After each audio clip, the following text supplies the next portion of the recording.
Good morning. January 1st, 2021 in Sarasota, Florida. My name is Noune, and this is video 2 in a series featuring Jessica's Organic Farm Stand, a business that has been in existence for over 4 decades here in Sarasota, Florida. It is a farm, 5 acres, upon which organic produce has been grown since day one. As you can imagine, that sort of business, at least in our little town, is certainly a rarity. And while in recent years, we've seen an uptick, if you will, in folks having a greater awareness of the importance of what we put into our bodies and the importance of connecting to, in this case, where our food comes from. You've seen an increase in many parts of the country here in America where people are remembering what was present in our country not so long ago. It wasn't that long ago that almost every household grew their own food. So it's pretty fascinating that it has become such a rarity and is now circling back again into a more prevalent part of people's awareness at a minimum, and in more and more cases where more and more people are choosing to grow their own food and just be more aware of where their food comes from. This is a business that is extremely challenging to manage and operate when you're in, from a straight business perspective, direct competition with places like Whole Foods. As an example, we are located here in town in a part of town called DeSoto Lakes. And when I was in the business role that I'm in, which is the office manager, back some years ago, I was tracking every week what our sales were to our public. And when Whole Foods, we had a Whole Foods that opened up less than 2 miles away from us. I believe it's coming up on 4 years now. And I noticed in my tracking immediately, from weekend 1, a substantial decrease in our sales, immediately. It definitely affected our business, and ever since then, I would argue, the nature of things shifted, just in terms of what we're facing now was pretty much inevitable. I certainly know that with more of my mainstream experience in the world, which is not something that a lot of the folks with whom I've worked over the years at the farm can claim, and that's not a judgment, it's just a statement of fact, I knew and saw the writing on the wall back then. I sort of sensed that we were going to need, it was sort of a miracle that we had existed for as long as we had existed in this, I alluded to it in the first video. Bill is, you just do not find people like him hardly anywhere on the planet, let alone in how he's running his business, which essentially is not dollar focused. It's just not. It's earth focused. It's food focused. That's what matters. And the dollar and the operation and even the continuation of the business is not something that he's overly concerned about, which makes it such a unique story. It's not to suggest that he doesn't care about the ripple effect that may be had should the business close down. It's more of a representation of just the unique nature of being connected to nature and simply being aligned to, hey, what's going to happen is going to happen. Things die, things, end and begin. It's just a matter of the cycle of life. And it makes sense. when you think about it, that a grower of food, of course he's going to approach all of existence in that way. That's how he's wired. That's how his entire life has been led. Like a season, a cycle. And his entire being is aligned to that greater cycle, in this case of our planet and of our seasons. That is a dying breed in our world. I'd like to believe that it's in a rebirth when you look at it at all, when you look at it across our state, across our country, across the world. Seemingly, there are more and more people speaking about and actually taking action on growing their own food and just having a greater awareness and connection to where things come from that they put inside their body. But it is, I said to a colleague yesterday, that it continues to blow my mind, the rarity of this place. I've been there in some capacity, for the better part of 10 seasons of the last 12 and a half years. And I've tried leaving multiple times. And Spirit keeps bringing me back to this place. I've returned there this year because what was to be my primary world of work was eliminated as a result of the craziness taking place in our world. And I'm just wholly grateful that the farm needed me, not only needed me, but could provide me with an opportunity to continue to work. Because for my unique nature of my work and my being, there aren't a lot of other opportunities in town that were going to meet my very specific needs and wants when it comes to work. Without going further astray on that, I know that I've been brought back to the farm at these times and at this place in my own journey for reasons much beyond the surface of things. And what I'm attempting to do in these videos is I'm trying to go deeper with the story by utilizing my own story as it pertains to the farm, simply because that's what I know through and through. That's what I can speak to completely and honestly.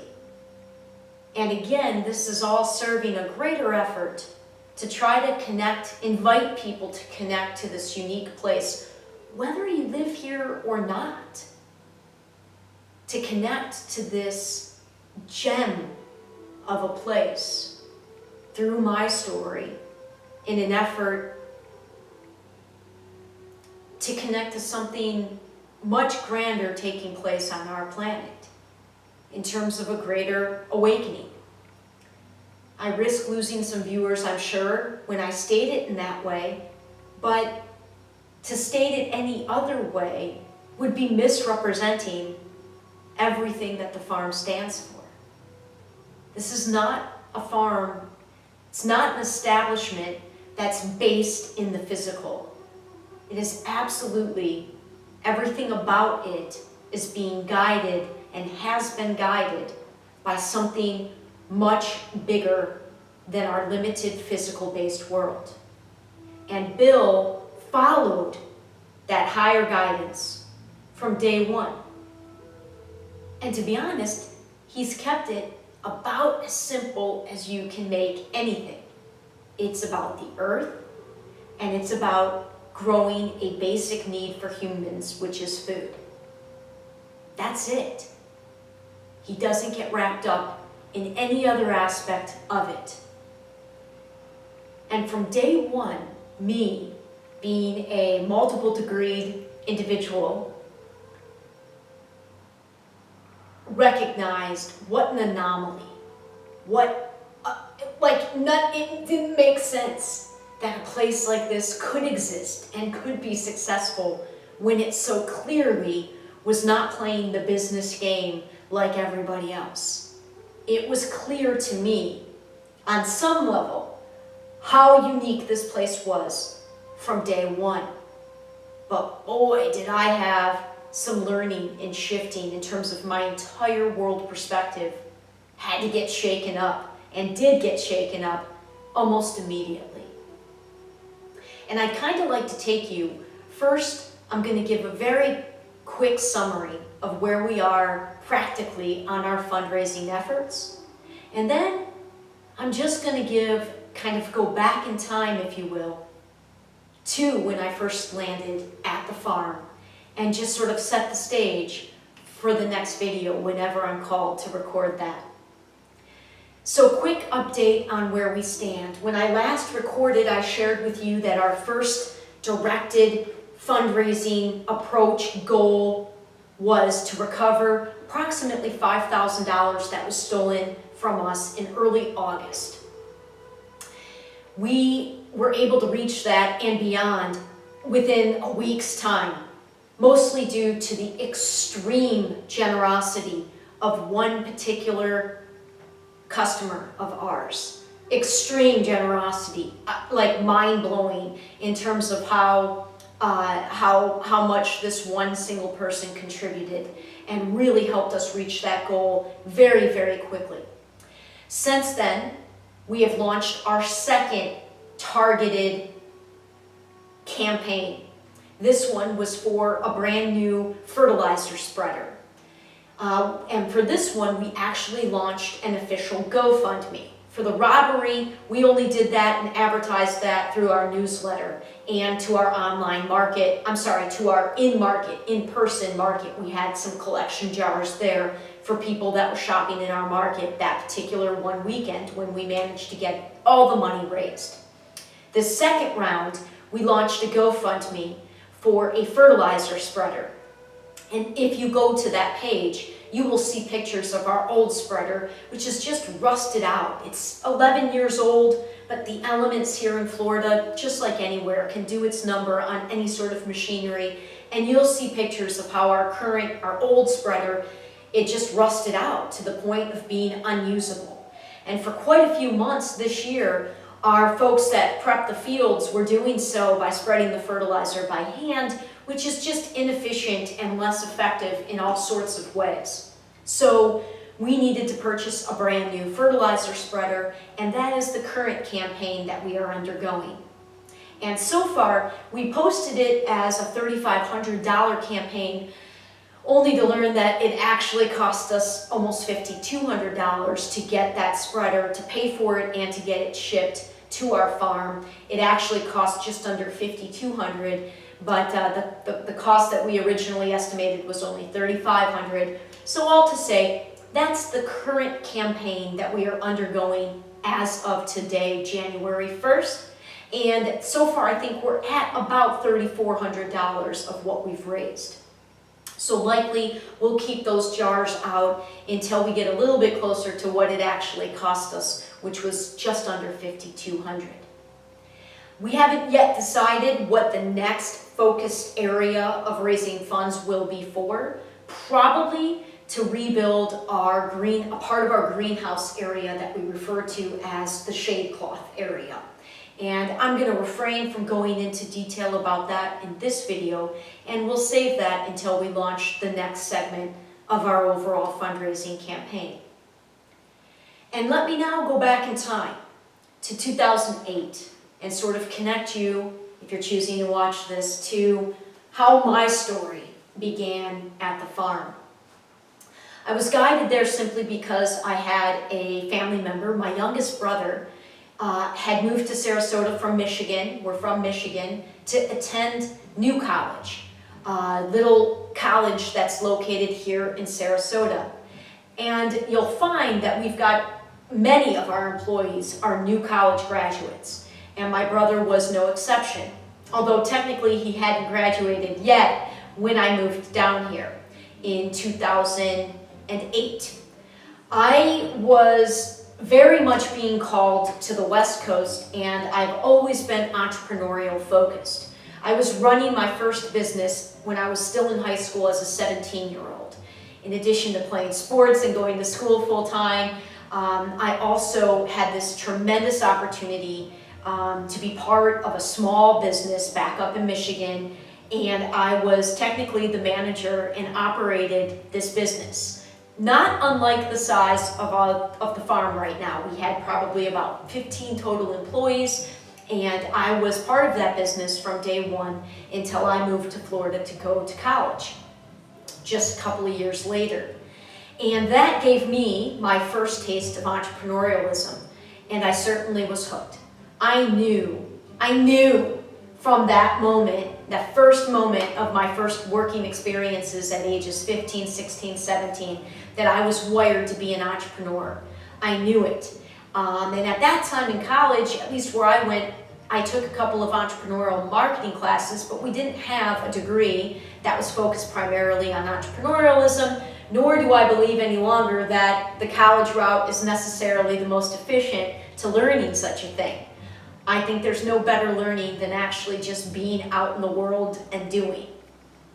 Not to put down education or higher education, again, I hold multiple undergraduate degrees and a graduate degree, so I certainly am commenting on this from both sides of the coin, if you will. My youngest brother at the time was not only working at the farm, but he had started a little, it was intended to be a for-profit business. He was operating it as a DBA, doing business as, it was called Harvest Cycle. And he had imagined utilizing the farm and utilizing that as our source for food and delivering all the food within town on bicycles. Now, as you can imagine, being in a state where it gets unbelievably hot for the vast majority of the year, it was an idea that was likely ahead of its time. But me, being entrepreneurially focused and also being called to leave the mainstream world, and it was my brother's idea, it didn't take much to sell me on leaving Tampa, a place I had been for 14 years, and to move down to Sarasota to try to see what this farm experience might be like as sort of an intermediary step to a greater move to the West Coast, which I felt was definitely calling me. So I left. At the time in the mainstream world, my last regular job was as a 6th grade geography teacher.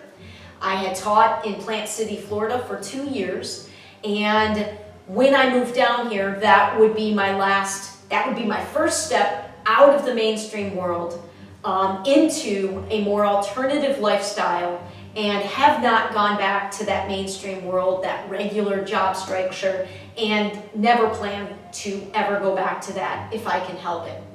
And it was initiated through my brother, who was present at the farm with this entrepreneurial idea of his own, and he was still an employee of the farm.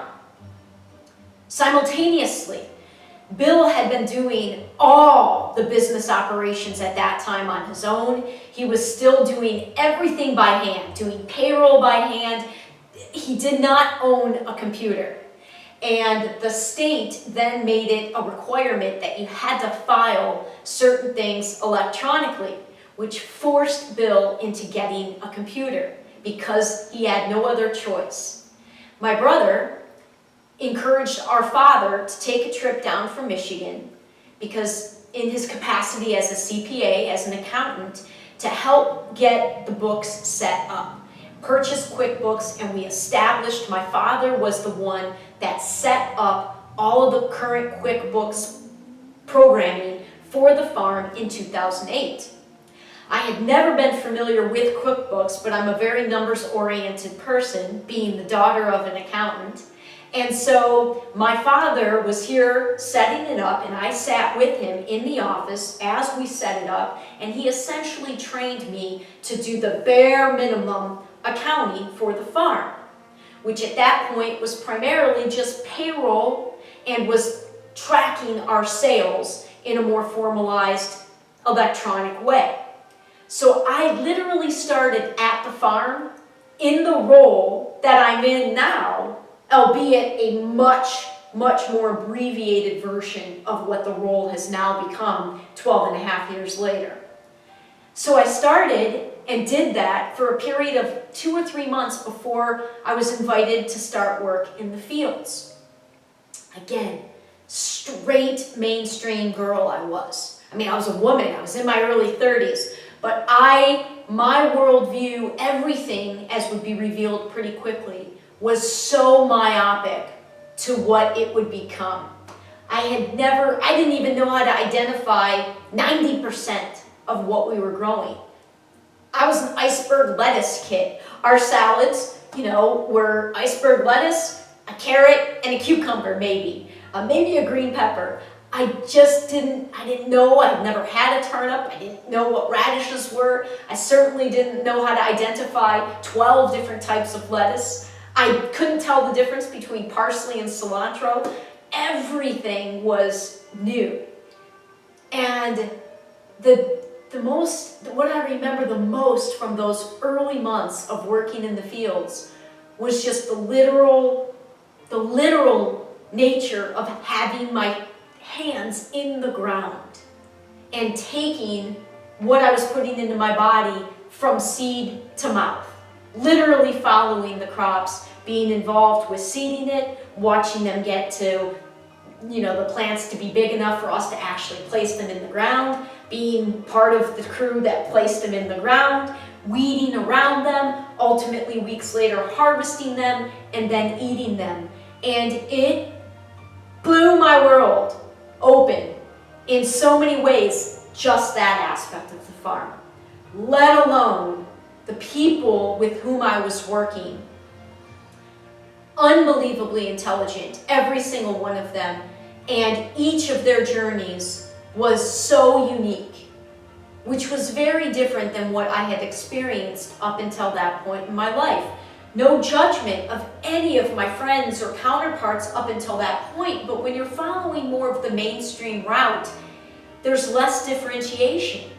It's not built for the uniqueness. And what I discovered immediately at the farm was a world chock full of uniqueness. And as a people-loving, instantly, I was brought out of my more limited shell, and just everything in my worldview was sort of tipped upside down, everything I thought I knew, and my world was just blown open. And I think that will be enough of a share for this second video. Again, I'm kind of making this up as I go along in terms of what to share and how to share it. I don't know that many people are going to be drawn to watch, but I love storytelling. I have been changed in huge ways through the years and continue to change and grow dramatically through my continued personal evolution and through the evolution of my role at this place. And like I said, Spirit brought me back. I quit a little over a year ago, and the intention was to never go back as an employee. As long as I live in Sarasota, I knew I would always shop there. But the journey as an employee has been one of struggle for me there, for a lot of reasons, least of which because I come from a more mainstream background. And I come from while I resonate way more with how Bill operates, I'm wired more for the logic and the things of the physical world. And I believe that is no small reason what and why I'm there, is to merge those a little bit more, bring them both a little bit more to a middle point. A little bit less, well, you can't change that place. It is not business focused. But that's why I have to bring the operation of it just a little bit more, where there's a greater understanding of, hey guys, if we don't keep the business operating, all of this disappears. And like Bill, if that's meant to be, then we have no choice but to accept that. But I know the ripple effect that will have. People would get over it, sure. But nothing within me feels as if, especially at these times, that that place is supposed to die as a business. It's just too important. What it represents well beyond the crucial aspect of the food. And that, as crucial as that is, that's just the tip of the iceberg of why I feel to my depths the continued existence of that place is utterly of the utmost importance.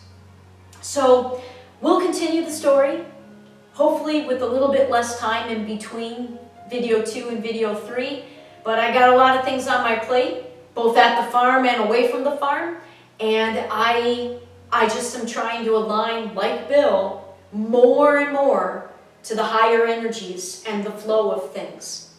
But to merge and bring the operation of the farm a little bit more to the middle of, hey, it's not evil to make it a business. Let's just recognize that that's what we have to do to continue to exist in the world as it is right now.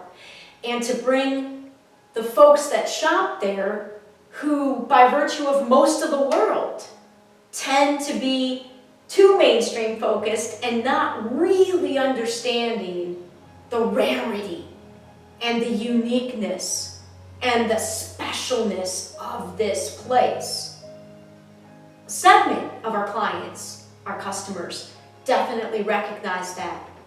But I'm telling you, as much as even I recognize it, it blows me away how much deeper I still go with. I'm just humbled. I'm humbled. I'm humbled to be there. I'm humbled by the shift taking place on our planet. I'm humbled by the fact that I was clearly brought back there for reasons that aren't clear yet. I can just feel it. And I'm just trying to elevate the story. Just take the story higher in the tree, provide a vaster perspective while also trying to bring all the participants of it a little bit more to a more centralized place and to harmonize all the pieces. Not necessarily easy, but I sense it will get easier as I continue to trust and just keep following this greater calling to try to share such a story with all of you. So if you've watched, thank you so much. And if you've contributed, oh my God, thank you.